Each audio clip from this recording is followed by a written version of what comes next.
Hello there, and welcome back to the Long Live Rock and Roll podcast with your hosts Laz and Felipe Amarim on the screen opposite me. How you doing, bro? Oh, good, man. Good as usual. Everything okay? Yeah, man. Everything okay? Busy as usual. Good. That's always good to be busy, isn't it? It is. When you're self-employed, yes. Yes, yeah, exactly. Yeah, it's a bit of a curse to be not busy if you're self-employed, isn't it? Yeah. You've got no money. How's life in the country? Fine as usual, yeah, no problem. You know, when you say life in the country, I always look out to the field. I just feel it's natural. It's like, what's going on in the field? Why? Because I'm in the country. Anyway, but yeah, we are going to crack on today because the last episode you guys heard was us doing our incredibly unique and different and unusual one song analysis of the episode. We did The American Pie by Don McLean, the full song. We broke down the lyrics, we broke down the meaning, we broke down the cultural significance, and it was a great episode, wasn't it? It was amazing. It's the first time we did one song only, Yeah. and he had to be like this, isn't it? Because it's like that song contains so much information. The lyrics, specifically, they have so much information and so much meaning, and the interpretation is so open as well. It can, it could be about many different things, and we try to get as many different angles as possible.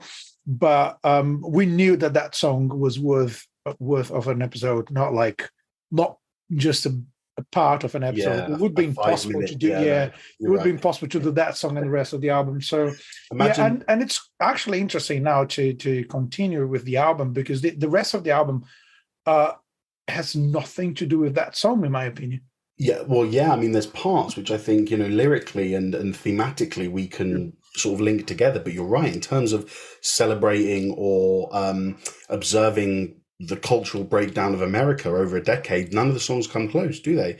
But let's get straight onto it. So I think I did the album details in the last episode, but I'll do them again. So the name, for those who, I know we haven't officially said it, this is going to be a continuation. We're going to do the rest of the American Pie album. So the name is American Pie by Don McLean, released on October 24th, 1971, recorded between May and June of the same year, recorded in the record plant in New York City, clocking in at 36 and a half minutes. It is a folk rock / folk album produced by Ed Freeman.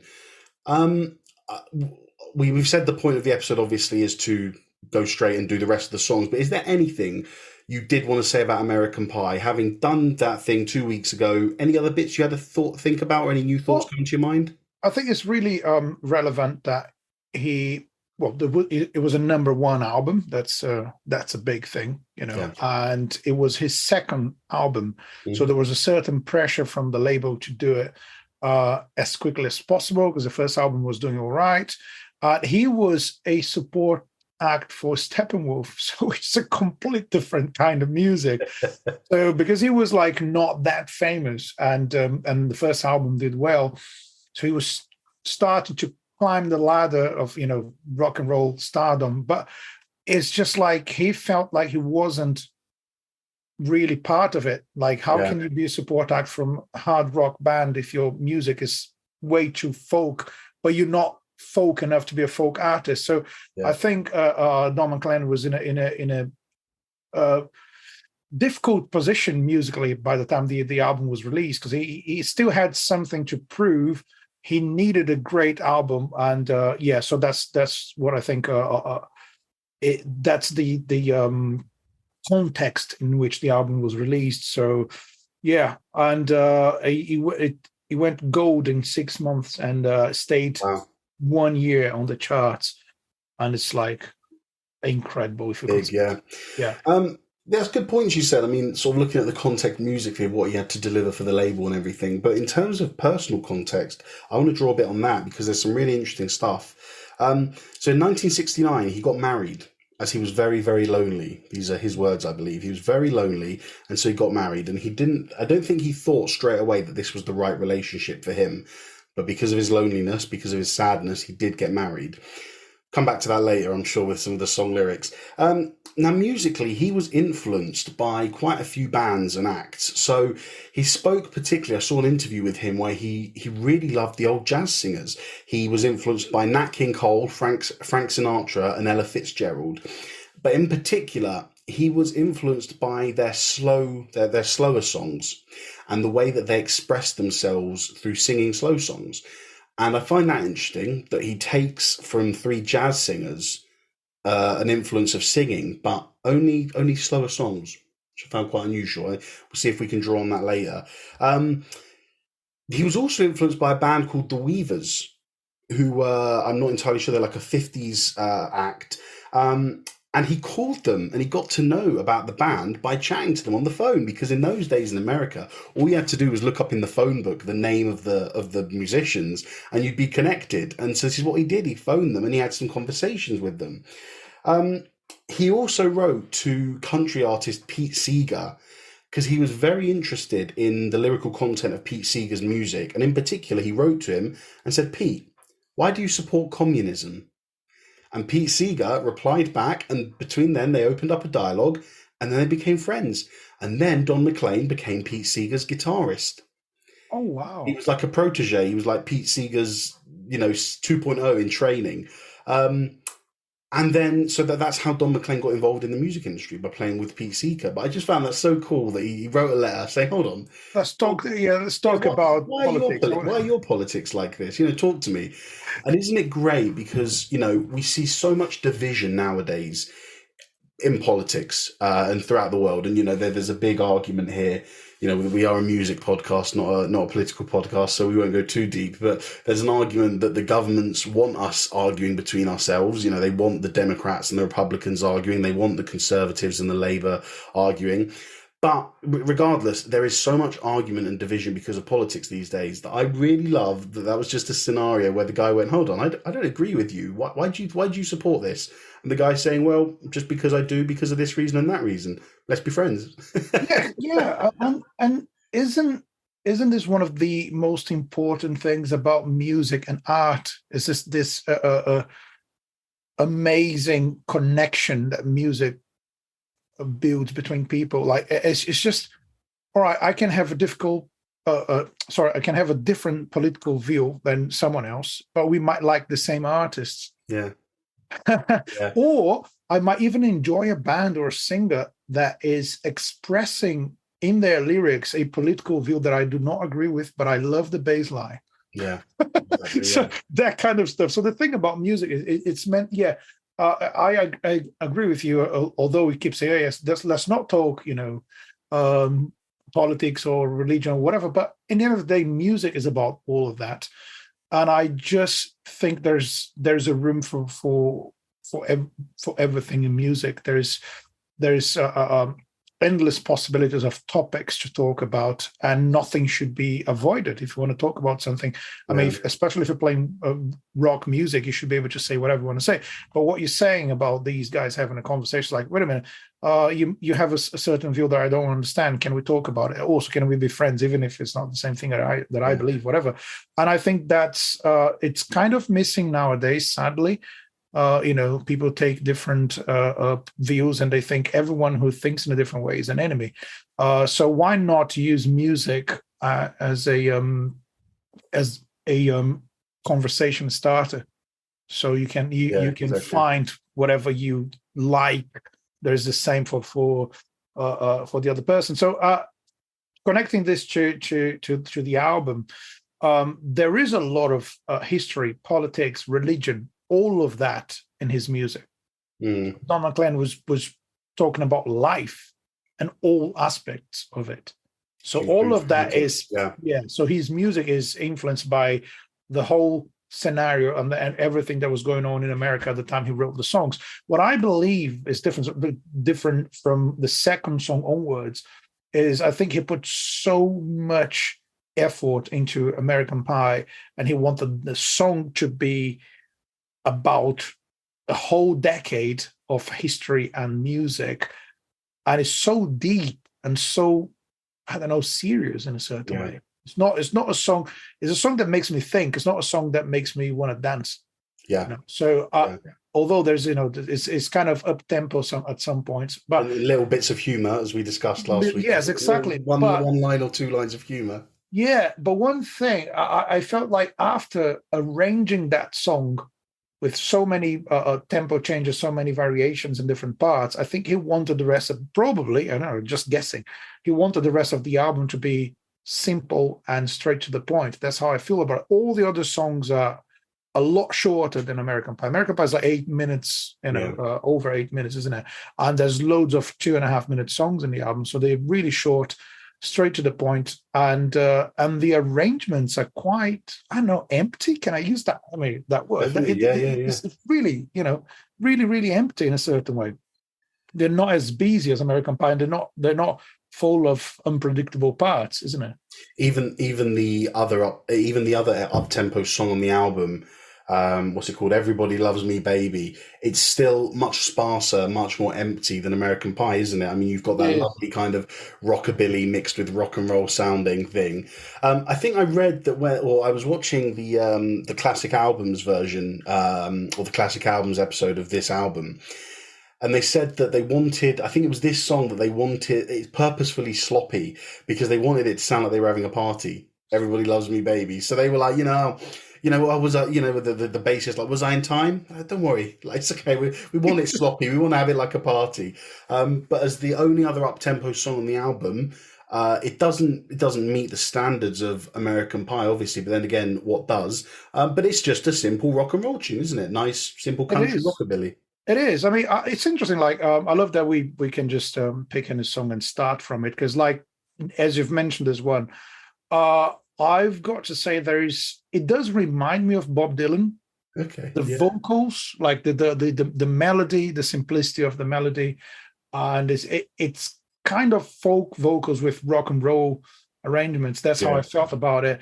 And an interesting thing is that song shows you that he's a rock and roll musician because it's not folk enough to be considered folk. That's really what I believe. He's a rock and roll artist, and that comes the contradiction. You're a rock and roll artist, and you have, I wouldn't say 1.5 up-tempo songs in the album, right? Because this song is entirely up-tempo, very rocky, but American Pie is parts of it are up-tempo, parts of it are slow. So you have literally the amount of it that's up tempo counts as about a whole song, doesn't it? 6 minutes. Yeah. So let's consider. let's say two up tempo songs. So you have 2 out of 9 songs. Yeah, 9 songs. 2 out of 9 songs that are actually rock and roll enough to make your album be labeled as rock and roll. But what else? Can he be like? What kind of music could you associate with him? What kind of, if you have to pick one genre to describe his music, it can't be anything other than rock and roll. I mean, other than rock music, right? Do you mean in the broader sense? Because in the broader sense, okay. If you have to pick one, like, are you a folk artist, pop artist, country artist, or for me that's rock music because of that freedom that we keep talking about, because of the variety of styles and the whole album. Even though the songs are slow, there's lots of prog rock bands that have that mainly they write mainly slow songs, So I don't think to be a rock album it has to be heavy and fast, Yeah, no, of course, yeah. I think sticking with the non-slow ones, because I think there'll be quite a theme going with the slow ones, which you might get into altogether. Yeah. The next song I want to talk about, I suppose Sister Fatima is kind of part of that slow group of them. What did you think of the song Babylon? Quite interesting. I think it's the one that I found the hardest one to understand. Okay. Yeah. Get your head around. Yeah, it's just there's more layers of instruments and vocals than usually in the rest of the album, and it's taken from the Bibles, like partially or entirely, I don't know. It's a phrase, it's a passage from the Bible, from, I had it written down, Psalms, yes. I write that down. It's a psalm, yeah. That's it, yeah. And it's an arrangement which I found actually, his name. Now, I think in the episode I watched, he did speak to his Irish heritage, because Don McLean is quite an Irish name, isn't it? Yeah. And this could be an Irish folk song, couldn't it? Just the way Could. the melody goes and the sort Yeah. of banjo that's going at the start of it, Yeah. even though it does have that hint of Arabicness, you can hear sort of Celtic vibes there, but as well, just got that little sort of the Arabian movement of the melody, isn't it? Yeah, it does. Yeah, it's more. Yeah, it's probably for me it was slightly harder to digest in a certain way. So it's like I found it more complex, not as complex as American Pie, but more than the rest of the album. Yeah. Beautiful melody and yeah, great idea to take that part of the Bible and put it and turn into music. I think sounds beautiful, sounds amazing. It feels like an album closer, doesn't it? Like very odd, unusual. The way that American Pie was so different to the rest of the album, the closer is also quite different, isn't it? Yeah. I think and again, the freedom of choosing any topic, because American Pie is it does cover a certain period of history, right? Although there's a lot into it, is kind of limited to a certain period of American history. Well, yeah, the end of the 50s into the start of the 70s. Yeah, and the other ones, there's the rest of the album. There's loads about love, relationships, and feeling like you don't belong, to in this world or whatever. Yeah. Which are topics that might be more universal. Should we get into them? Why not? Yes. Yeah, good. Do you want to start? I mean, because you see, I would. A bit of lyrical analysis. So go on, kick us off. I do think so it's an album. We definitely have to talk about all of them. So the second song, Till Tomorrow, it feels like it's about an impossible love. It's not meant to happen. Are we ever going to make it happen? And you have that fingerstyle guitar, like slow, and the whole instrumentation of that song is very subtle. Yeah, it feels to me, and that's something that happens in this song, but in most of the album, it feels to me like the instrumentation is just enough. It's like he didn't want anything to get in the way of the vocals. That's really, how I feel like it. Well, that's really funny you say that, because when I was watching the Classic Albums documentary, the producer, Ed Freeman, said, do you know what? I was pushing and pushing and pushing to put more instruments on, especially the songs like Till Tomorrow and Vincent. I was pushing to get the strings to come in earlier. I was pushing to have the marimba come in sooner and to be louder. But Don was the one who said, let's calm it down. And it's paid off, hasn't it? Because especially in the song Till Tomorrow, this is what I wrote about it. The marimba, which for anyone who doesn't know, the marimba is a melodic percussion instrument, almost a bit like a xylophone. So it's massive, wooden keys, and you play it with are they called mallets? Is that it? The mallets with the soft thing? Mallets. Yeah, you play them with mallets, and you'll hear it coming in at the end of Till Tomorrow. The marimba, it plays such a huge but also quite an understated part, because it provides another unusual texture, but it brings balance and it brings an atmospheric dynamic to contrast the simplicity of the normal acoustic and vocals, because you've had that for the whole song and it's very simple. And then if you bring in something like a string section, it almost takes the song to a level that wouldn't seem appropriate, because the whole song has been acoustic guitar and vocals.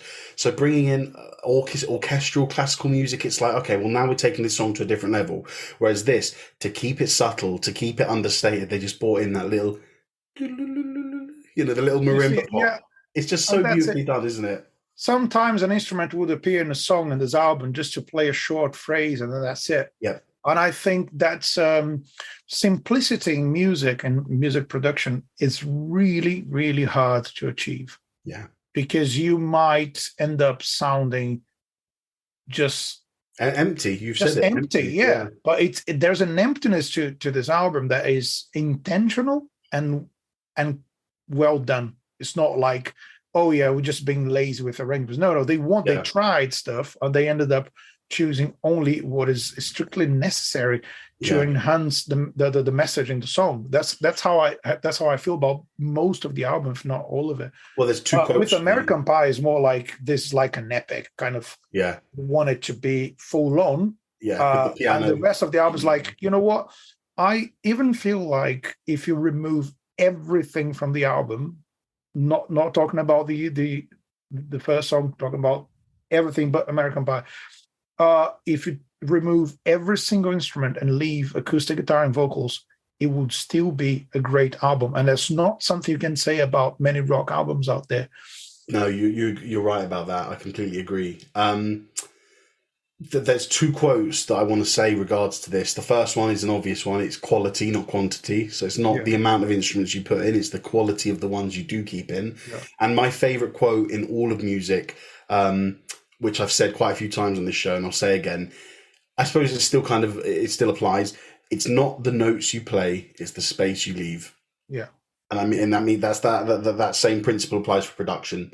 Because as you said, you can just imagine, bro, we've both produced albums. We've been in studios when bands have been recording. We've recorded in studios, and you know the temptation to sit there and say, "Oh, well, maybe we should just harmonize that melody with another guitar line. Maybe we should just add another layer of guitar." Because the temptation's there. Because when you're in the studio and when you're listening, you think, "Oh yeah, let's make this sound bigger. Let's get this bigger." But sometimes, as we've just said, less is more, isn't it? Yeah, exactly. And if you keep adding layers, you might end up with, it's like writing a 500-page book that could have been a 50-page book. So you might end up having less readers or not attracting the attention of enough people. So he made it in a way that the album communicates with common people, right? Mm. Well, that's what I believe. That. Yeah, no, sorry. Were you going to say something else? That's how I feel about it. I don't know if that was the intention, but probably. Well, talking about communicating with normal people and getting the message through, I want to talk about the song "Empty Chairs," which is probably my third favorite song on the album. Spoiler alert: my first favorite is American Pie, my second one is Vincent, and my third one is Empty Chairs. So Empty Chairs is a song about loneliness and somebody leaving someone else, empty clothes hanging on empty chairs. It's very sorrowful, it's very melancholy, it's very, it's mourning a relationship. Now, the effect this song has had on people is absolutely crazy. Have you read about this, by the way? No. So there was an American singer-songwriter called Lori Lieberman, and she was on this documentary, and she said that when she saw, it was complete coincidence, she went and saw Don McLean. Her friend was saying, "Oh, let's go, I've got tickets, we're going to go to a bar tonight, I've got tickets to see this guy." And she was like, "Oh, I don't really fancy it. And she just broke up with her boyfriend. She was like, "I don't fancy it." And her friend said, "No, come on, we got to do this. Let's get you out of the house, whatever." She went and saw Don McLean, and Don McLean played Empty Chairs. And she said she has never felt so connected. Excuse me. She has never felt so connected with another human being that she did not know through a form of art. And so because she said it was like he was narrating her life at that moment. And this song and this piece of music and his performance touched her in such a way that she went and wrote a song called "Killing Me Softly with His Song." Oh my God, that's... You know the song? Yeah. And then, so that was her. She wrote it, and then it went on to be covered by the Fugees, I believe, and the singer from the Fugees. I can't remember her name. As usual, guys, any song we mention, as well as the rest of the album, will be in the playlist in the show notes. So go and check it out so that when we mention a song, you can listen to it. But I just thought that's amazing. American Pie has touched me because although I'm not American, I love the message and the narration. I'm talking about the song here. I love the message and the narration and this very simplistic yet ambiguous description of America in that 10-year period. So it's touched me. But for the music to touch this lady so much that she's gone and written a song about it, and the song about the song has gone on to become famous, because then the lady from the Fugees heard Laurie singing it and said, "My God, that is a song, I can feel you've written this song from the heart." And so it's like a chain reaction of songs being written. Wow, just brilliant. It is beautiful. Like your music is capable of touching someone to that level. They want to write about your music. They want to write about you. That's just absolutely beautiful. Sorry, the lady was Roberta Flack. Okay. Oh yeah, that's the one. Yeah. So I'll put both of those in the playlist. Great. Yeah, please do. Yeah. And anything else about Empty Chairs? Because I think I just love the melody. there's something, there's something about the song for me. I love like that line. I never understood that although you've said you'd go, until you did, I never thought you would. Yeah. It's such a common Yeah. thing, like taking Yeah. someone for granted. And then you think, well, that person, they're never going to go, are they? So, and it's such a simple thing. I think everyone has been through that at some point in their lives. That's where, he really, that's how he really connects with common people, is that kind of feelings that all of us might have had at some point in our lives, but not everyone can put them in words so clearly and so poetic like this. So it's just, yeah, it's beautiful. It's sad. It's really sad. I think I think there's a lot of sadness in the album, and I've mentioned this on the previous episode we did, that I watched an interview with him in which he says he believes artists have to feel pain. They can't try to escape from pain. You need to feel pain and sadness in order to produce your art. Yeah. So you need to suffer in a certain way. So it's quite deep, it's, I guess you can't avoid it if you want to be an artist. And I think it made perfect sense to me when I saw him saying that. So yeah. Well, another example of suffering that at least I feel it's suffering on this album would be the track 3, Vincent, which is unusual because how many albums could we talk about where the 2 lead singles and the 2 most famous songs from the album are dedicated to other artists? Not many. Yeah. Not many. Isn't it? Yeah. We've got American Pie dedicated to Buddy Holly, then Vincent, which is dedicated to the painter Vincent Van Gogh. Now this song, it's like American Pie. It's touched me in a way. So let me say another quick thing about American Pie. Even though I'm not American, even though I'm only 28 years old, and I never lived through that. I'm not American. I didn't live in. Well, I did live in America, but again, that was in the late 90s. I never had any connection to America in that 10-year period that he's talking about. I had nothing, no connection to it. Yet after hearing American Pie, I'm feeling sorry. I'm feeling like I've lost out on those years. And the same way he's talking about Vincent Van Gogh in this song, I feel emotionally connected to the song. It's such a beautiful, heartfelt song. And it really feels like he's really putting into words and music, obviously, how he believed Vincent was suffering in the years of his life. And it makes you feel for Vincent, doesn't it? Yeah, and it's like, and clearly saying that like the world wasn't prepared for him. And like Vincent was so, let's say, ahead of his time and so deeply connected with art that people would not understand him.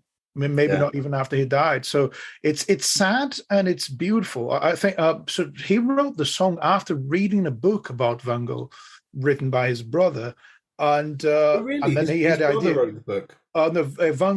Van Gogh's brother. Oh. Yeah, I think that's I thought Don McLean's brother. I thought that's odd. Yeah, I think I didn't explain. I didn't like the. Sorry, sorry. Carry on. Yeah. So he read the book and he had the idea for the song, and so here's one quote from him from an interview. I took his most famous painting and used the colors and the energy and the forms and everything to try to grab hold of what I perceived to be his essence as a human being. Brilliant. How beautiful. It's not his essence as an artist. His essence as a human. I want to add one quote from another interview to the quote you've just said. Or I'm surmising his quote.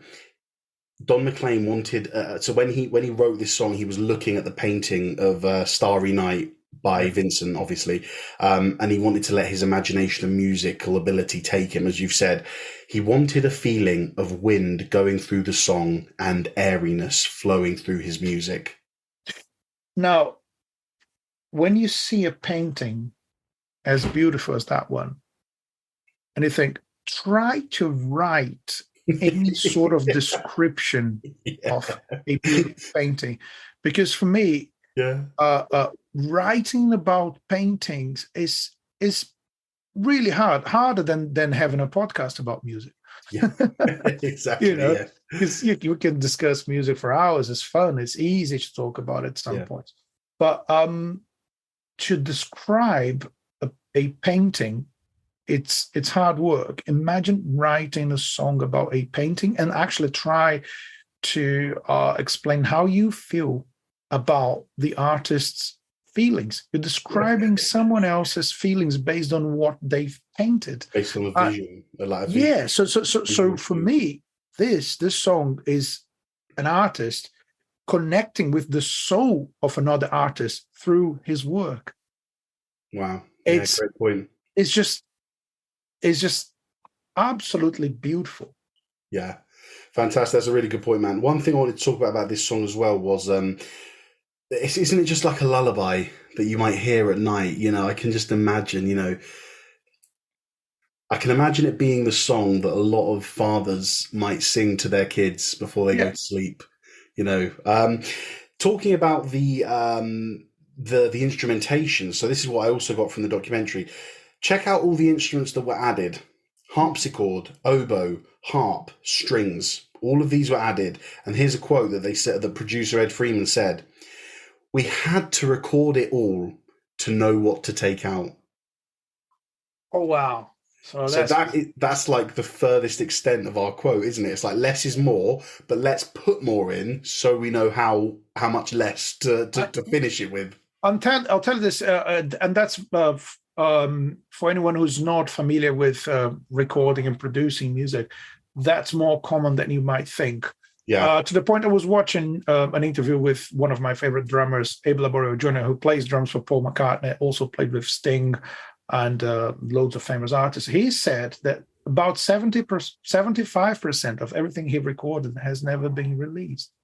Wow. Different takes that never became the song, entire songs that were just not never made it to the album. So that happens with arrangements. So you record a lot of stuff and then you decide to, no, I'm not going to use this. But again, if you only have them in your head, it's not enough. You need to hear it and then say, no, this doesn't work. Also, you need to not be controlled by your ego, because you might have recorded such a beautiful melody or riff or something and say, no, this is great, but it does not work for this song, and I'm going to take it out. So that's not an easy decision to make. And I just have the feeling that they made all the right decisions for the whole album. Yeah. There's not really a moment where you think, oh, do you know what, this song could be better if this happened. You can tell a lot of care has been put into it. And actually, when you hear him talk, Don McLean, when you hear these interviews, he is a very confident and forthright man. He knows what he wants. And but that didn't seem like the case at all from when this album was being recorded, because they've openly spoken about arguments between him and the producer, where the producer was constantly trying to I don't want to say the producer was trying to get him to put more instruments in, but there was those kind of arguments where the producer would really push his thought onto Don, and Don would fight back. There was quite a bit of tension between them, so I hear.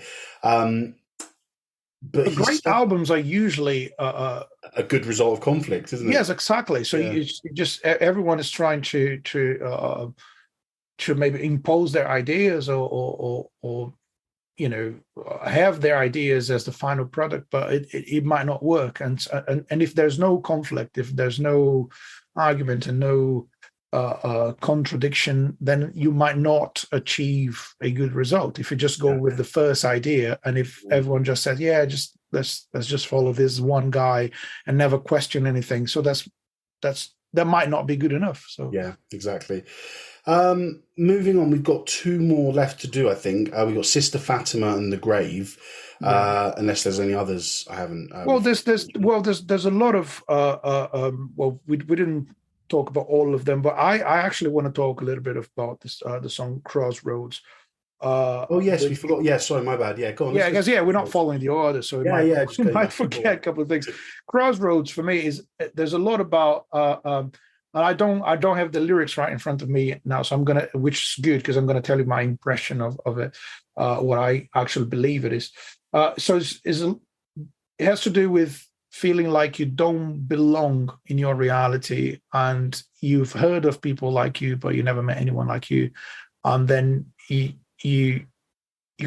just can't find your place in the world, and then in your pursuit of finding that place, you take the wrong way many consecutive times, and it's just like, but it doesn't really matter, as you know. And in the end, it feels like he found someone, and they both, taking the wrong way again, taking the wrong direction, but it doesn't matter because we're here, we're together, and and we need to try. We need to go. Go through paths that we don't know. So, and is that the it's just like saying in a poetic way what everyone says. The journey is what matters, not the destination. So everyone says that those words like a million times. So, but he can deliver that information or that idea in such a beautiful poetic way that I don't think many songwriters can do. I think we know from the first song especially how deeply the death of Buddy Holly affected him. Yeah. For him, it was literally the day the music died. We've heard that plenty of times in the first song. I wonder if he almost felt a sense of hopelessness in the world after, because his hero's gone. I mean, I'm in a position now where a band, a heavy metal band I listen to, a band called Polaris, their guitarist died a few weeks ago. He was 26 years old, and we don't know what happened. And it's just, you kind of like, the thing is I'm really upset about it. And I like the band a lot. I've seen them at a festival a couple of weeks ago. They're not by any means my favorite band, but they're a band that have had an impact on me. And so for one creative aspect of that band to have so tragically and suddenly died is quite upsetting. Yet Buddy Holly was a huge figure in Don McLean's musical world, musical life. So what effect do you think that had on him going forward? Well, I think that's it makes you question, like, is it worth doing anything? And what's the whole meaning of going out there and trying really hard to achieve a musical career and get somewhere with your music, and you're going to die. You might even die in a tragic way. You might have wasted your whole life trying to do something, whatever. I think there's a lot of that, and there's a lot of if you admire someone to that level and they die, it does leave that gigantic empty space in your heart, and you just don't know what to do about it. There's nothing you can do about it. But there's also recognizing the legacy that person has left. Mm-hmm. And I think the fact I think he found a way out of that sadness or a certain relief for it by writing songs about it. Okay, I'm sad, I'm suffering, but I can make music out of it. That's a legacy as well. So he's leaving his own legacy based on someone else's legacy, and I think that's beautiful. And that's like we said with Empty Chairs. One person sees a song, writes another song about that song. Yeah, exactly. They cover that song based on the cover. As I said, it's a chain of events, and it will never end, because true artists will never stop writing songs about their feelings. Yeah. And there's nothing more human than that. There's nothing more natural than that. If you're an artist, you're not going to just talk about what you're feeling. You're going to put it down in words, and you're going to release as a song. Yeah. And I think he did that so well. One song that is particularly sad is "The Grave." This is the song, the one before the last. Yeah. Song number 8 on the album. Sorry, there are 10 songs, including American. 10, sorry. Yeah. So this is track 9. Yeah, track 9. Sorry, got the wrong count. That's okay. Yeah. So "The Grave." Although there's a lot in the album, there is open to interpretation. He wanted his music to be interpreted by people in any way they wanted. He said that quite a few interviews like, Yeah. I don't want to explain my songs in detail. I want people to, make whatever they want out of them. Yeah. But The Grave is very clear. It describes in detail a horrible death in the battlefield. Yeah. But He had a dream, didn't he? Yeah, and it's just, and there's a line, "The earth is my grave," and that's really, really, really sad when you think about it. People die in the battlefield. So, my favorite line from that song is, "Eternity knows him, and he knows what we've done." So, about like countries, or not countries, governments, and the military sending young men to battlefields to die. And it's like it's just one of those things that we talked about this last time. Like it hasn't stopped, still happens, and it's still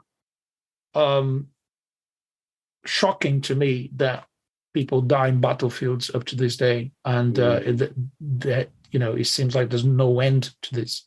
And the fact that he put that in a song in such that was for me straight to the point. The earth is my grave, and describing how the young man is dying in the battlefield.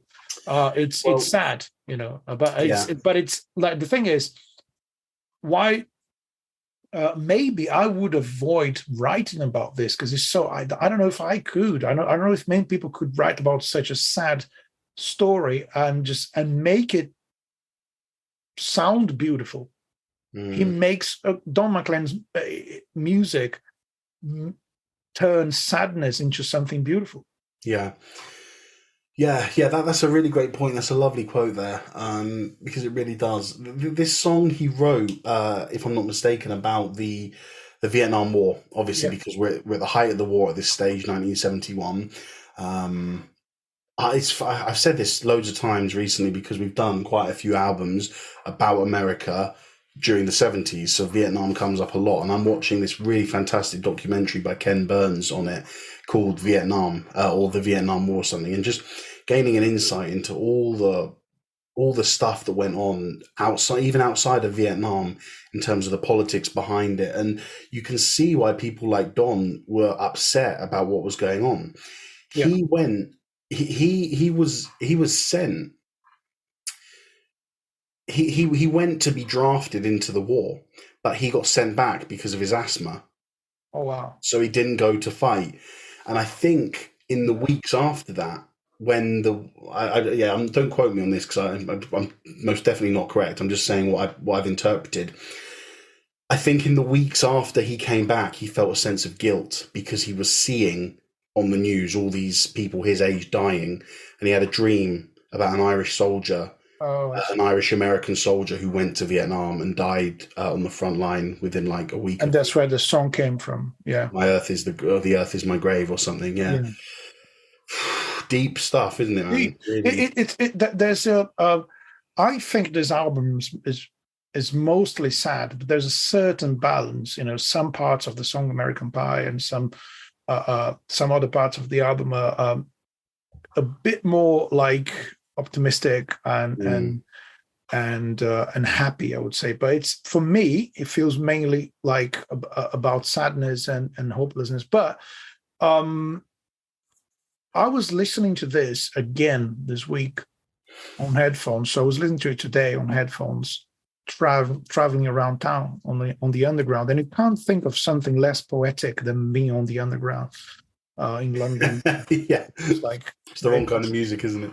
In the heat in a crowded train, but you put your headphones on and you listen to that acoustic guitar and to those beautiful lyrics and melodies, it does take you to a complete different world. And even though the content of the lyrics and the stories behind the songs are really sad, it makes you feel better in a certain way. Makes you. I think the same way he's talking about how tragic was Van Gogh's life, but how beautiful was his art. So I think Don McLean was basically telling us that reality is not perfect, it's sad, and people are evil, but music is beautiful, and we need to celebrate that. That's really interesting because even it's funny you bring that up because you are correct. There's recently I told you about this album actually. One of my all-time favorite bands, Avenged Sevenfold, have just released a new album Yeah, called Life Is But a Dream, and the whole context, the whole premise of the album is about existentialism. It's way deeper than what I'm about to describe, but it's basically like, not what is the point of life, but it's just question it. yeah, Think, why are we here? Why are we on this earth? What is the point? Well, there's lots of negativity, materialism, existentialism. But on top of that, there's a positive song about how, despite all this stuff, love will go on forever. And it's so funny because I've been dealing with that kind of question in my life over the last 2 or 3 years, just questioning, ultimately, when I think, listen, I'm like anyone, I'd love to earn as much money as possible. And whenever I have a nice amount of money, I want more because, they say money can't buy happiness, but, who are they kidding? Money can buy yeah. you a comfortable and a lovely life. But in the end, you can be the richest man on the planet, but in 100 years, that's not going to matter. No, In 1,000 years, it's not going to matter. And so this album, this Avenged Sevenfold album, we were listening to it, and and so me and my wife Dash, we listened to it, and she's been having these thoughts as well, but she's only started thinking that way in the last 6 months or so. And I've been thinking about it for 2 years or so. We listened to the album together and we had the lyrics in front of us. And we finished the album and she said, "This makes me so sad." And I said, "This makes me so happy." Because we're both on the same journey in yeah, terms of figuring this existential question out. But I'm 2 years down the line than her. So I've gone the full circle. I've gone, "Oh, this is so depressing. Oh, do you know what? This isn't so yeah. bad." I get what they're talking about. Wow, I understand it. So when I heard them sing about this song, sing this album, I was like, I get it. And Dash was still at the bottom part where she was like, "This makes me so upset." So it was just funny how we're both on these different journeys, but we both interpreted the same album to different extents because the lyrics meant different things to both of us, even though it was one premise. Yeah, And I think the same can be said here for Don McLean, how we can interpret these things. We can come away from Vincent feeling really sad about this man's life. We can come away from American Pie looking back on what America could have been, how had this not happened, had that not happened. But I think an important thing is to look and say, whatever has happened in the past happens. You've got to look to the future. And I think a large part of this album, I've written something about this in my monologue for the end, but a large part of this album is it's like looking back and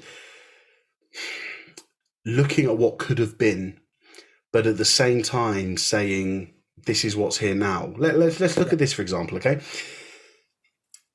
One critical element that I think we mentioned in last episode, but we haven't actually mentioned today. Let's look at a brief sort of summary of music at this time. 1971. The Beatles have broken up. yeah, Each Beatle is now on a solo career. yeah, This was happening more. The rise of solo singer-songwriters coming up. You've got James Taylor, Carole King, Don McLean doing it in America, and you've got Elton John, Cat Stevens, John Lennon, George Harrison, Paul McCartney all doing it in the UK. You've got these singer-songwriters coming up. The year before this album's released, 3 key musicians die: Hendrix, Joplin, Morrison. wow. I think that I know he hasn't written a song called Jimmy, like he's done a song called Vincent, but I think generally you can look at this album as Don McLean turning his head, looking back at the past and thinking, wow, a lot of stuff has happened. Yeah, Vietnam, this, that, these deaths, Beatles breaking up, whatever. But he's saying, this is the way, forward is the way. yeah. Because we can't let the past stop Well, us in our tracks. you can't bring Buddy Holly back to life, but you can write a beautiful song about him. Yeah. So that's basically what he's done. And you might feel really sad about Van Gogh's life, but you can appreciate his paintings, Yeah, and exactly. you can also write a beautiful song about him. So I think this album. I must tell you that I wasn't familiar with the album, just the 2 singles, and when you suggested it, I didn't know what to expect, and I loved it. I loved every brilliant. single part of it, the whole I'm glad. concept, the lyrics, and it's just it made me slow down every time I've listened. So living in a big city and you never have time for anything. Every time I've listened to it over the last 2 weeks, I would simply slow down, take it easy, take a deep breath, and enjoy my day. Because that's the feeling that the album brought me, and it's amazing. Really, thanks for that, brother. That's okay, no problem. Yeah, a quick note, just about The Grave is actually the song got a sort of another wave of famousness because in 2003 George Michael covered it as a protest against the US in the Iraq Wars. Interesting. Yeah, so it became a very political song. Put that on the description as well. So yes, of course. I need to check that out. I never heard his version of it. Yeah. The only song we haven't touched, we've got two we haven't touched. Winterwood, which actually I think is a lovely song, but I haven't made any notes. I think it's just for me, it's there's more percussion in that one, and it's the happiest song in the album because it's about, well, he mentions lots of nature in it, but it's about feeling naturally happy in someone's presence, that one, I don't see anything negative about that one. That's just a beautiful love song. The odd one out. I think, it does bring a lot of light and this like in the middle of the darkness of some of the songs in the album. Yeah. But when I say darkness, I mean the themes might be sad, but the songs are all beautiful. Yeah. The last song then is Sister Fatima, and I found this one really interesting because actually, do you want quickly? I just want to talk about his guitar playing because the guitar playing is phenomenal, isn't it? He is just a master of it. And I'll put a playlist. I'll put a song in the playlist, but it almost has a classical vibe, doesn't it? Yeah. It feels like, I know that there's folk guitar players. I know you've got people like Cat Stevens and James Taylor who do their kind of folky guitar thing. But then you've got the other end, you've got the kind of classical guitar playing like John Williams. He's a fantastic. And it feels like Don McLean's kind of sitting in the middle. His playing is so accurate. It's so perfect. And he plays so softly and delicately. In a time where you actually had to play well. There's no, the editing and all the technology we have nowadays, they definitely didn't have in the past. So if you're recording acoustic guitar, and if you want to do one good take of it, you need to have a good technique. And he had one. Yeah, he had it. Yeah. But just go back to Sister Fatima. Yeah. I thought this was really interesting, this song, because it really played with the harmonies and the chords, very unusual. Whereas the other songs did have changes. When you think of Vincent, it's all quite sort of, the music is quite consonant. Although the lyrical content's quite sad, music agrees with you until a certain section is "Now I Understand," and then it goes minor. There's loads of changes like that through the album. But Sister Fatima, in general, had very unusual chords, almost jazzy compared to the rest of the album. You've got dissonance in the verse with the violins clashing with the guitar and the voice, but then it resolves quite nicely, which again is the premise of jazz: create tension and resolve it. And so you can hear his jazz influence right there. Yeah, exactly. The guitar solo of that song, again, very unusual harmonically, and I think it actually provides a nice break in the album, because as good as it is, it's on a consistent path. Like you're staying. I'm not saying it doesn't get better or worse or anything, but you stay on a consistent path and the songs have a general feel to it. But this one's really weird and it kind of breaks it up. It's almost psychedelic, that it kind of just pauses for a minute in terms of what we're used to. And then once that's done, we go to The Grave and then Babylon, which again, although they're unusual, it's still familiar compared to Sister Fatima and then the rest of the start of the album, isn't it? Yeah. And because of all those elements, I believe this is an album that you should listen more than once if you want to. Yeah, and at the same time, right? From start to finish. Yes, start to finish a couple of times or more if you want to understand what the album's all about. Yeah. Great. Do you have any other thoughts, bro? Anything? Now, I have one thought in my mind. I want to hear a monologue. Okay, all right. Well, let's get to that. There's one more point. Actually, a little section I had on my notes that I forgot to mention. Well, I did mention it was the artist versus producer. Yeah. I said lots of arguments and heated debates over the arrangements and instrumentation. Yeah. But one thing I did forget to mention was Ed Freeman, the producer, in this documentary. He says he was very critical of Don McLean and he was remorseful that he wasn't more supportive. And Wow. I watched, this isn't a quote I read, I watched him say it from the documentary. He said, you know what, I could have been more supportive. I was very critical of him. I thought he was just kind of this young up and comer who thought he knew it all, but actually, it turns out his ideas worked. Well, maybe, So, but maybe his, maybe him being harsh to him, it really pushed the boundaries. like It's we part of said, it. it could have produced, couldn't it? This Yeah, conflict could have exactly. produced. Yeah. Anyway, excellent. Let's get on to my monologue then. So for me, Don McLean has presented us with an emotional roller coaster of an album. Through the highs and lows of his lyrics, we are taken on a journey of love, admiration, death, sorrow, mourning, and the beauty and downfall of America.